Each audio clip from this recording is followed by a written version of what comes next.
Yeah. It's just weird that you just asked the question, now you're the interpreter. Okay.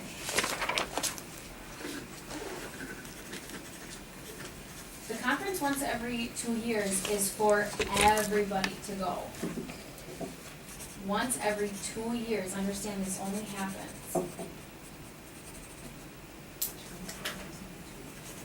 The term of the board is also 2 years, so at this specific conference, they vote in new board members.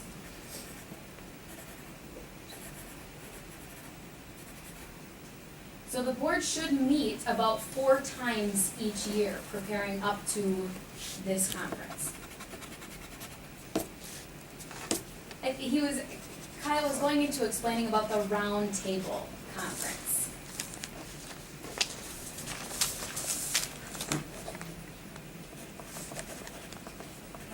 This is a time when community members can bring up their issues that they experience and want to discuss. 2 years is too long of a time to wait. They don't have voting privileges at this meeting. So then, for the round table conferences, anybody in the community can come? You don't already have to be a WAD member? That's a really good question. The roundtable conference is open to everyone. It doesn't matter if you're on the board or if you're a member or not. The president is typically in charge of the meeting, and the board members sit around him in a semicircle, and that's when and at this time they will vote. The delegates are also involved in this, and they talk about their concerns, they talk about issues that are going on. They can make a proposal if they prefer, a motion. Someone could say, we really want to focus on this specific issue, this specific policy that we want to talk about. And then it will go to discussion, and people will raise concerns, they will state ideas, opinions, comments.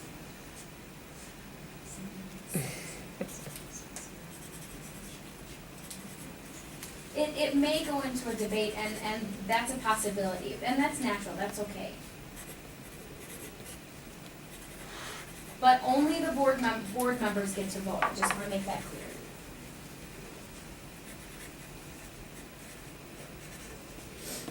I want to talk about some of the committees that WAD has.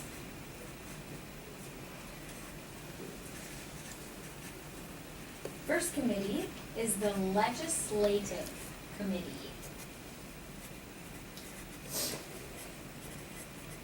The vice president is responsible for that particular committee and oversees the things that they discuss and do.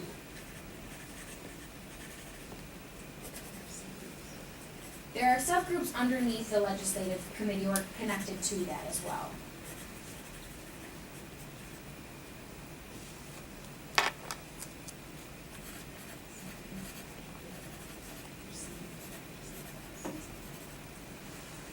Sometimes they will talk about bills that could impact the deaf community. So if this type of issue shows up, the legislative will make ad hoc committees to follow up with that.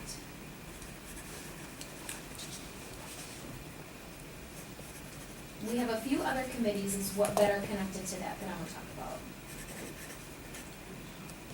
Commission for the Deaf and Hard of Hearing.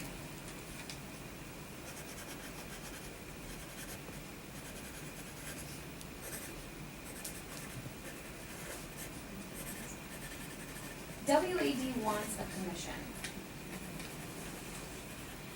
You all understand ODHH and what that means and what they do, correct?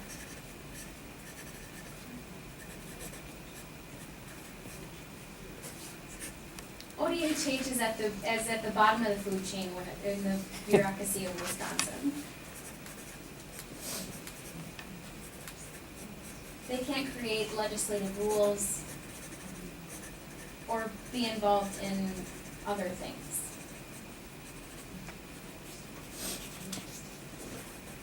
If you take a look at other states, commissions tend to have more power.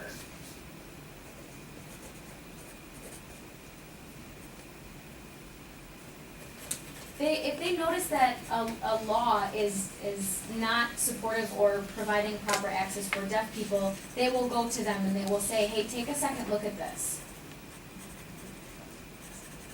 They'll go right to the governor because of their position. They will try to lobby for rights of the deaf community. That is what the commission committee does.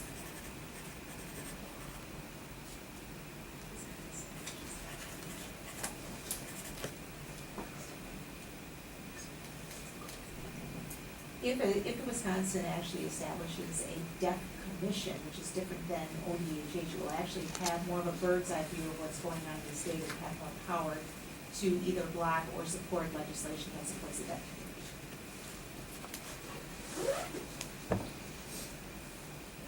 The second committee that branches off of that is live captioning, TV live captioning committee.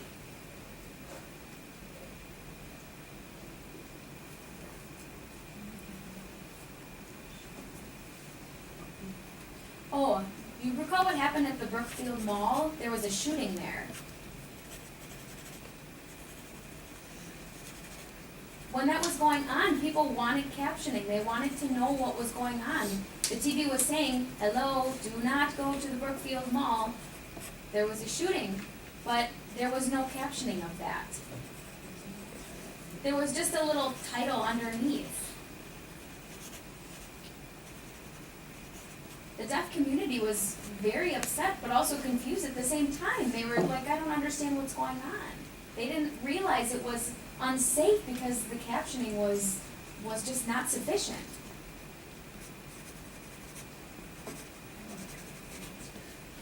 There are provisions from the federal law, but they are very weak.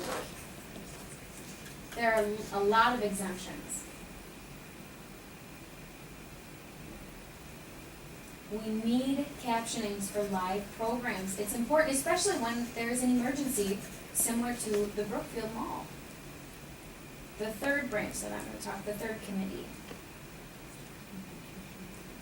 Department of Vocational Rehabilitation, DVR. A lot of people get services through that specific company, organization.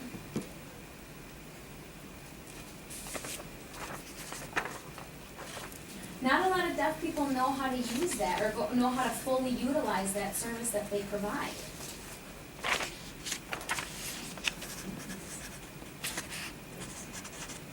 DVR will claim that they are exposing all of their services, but it's really not reaching everyone. They give pamphlets that deaf people can't read that are hard to figure out.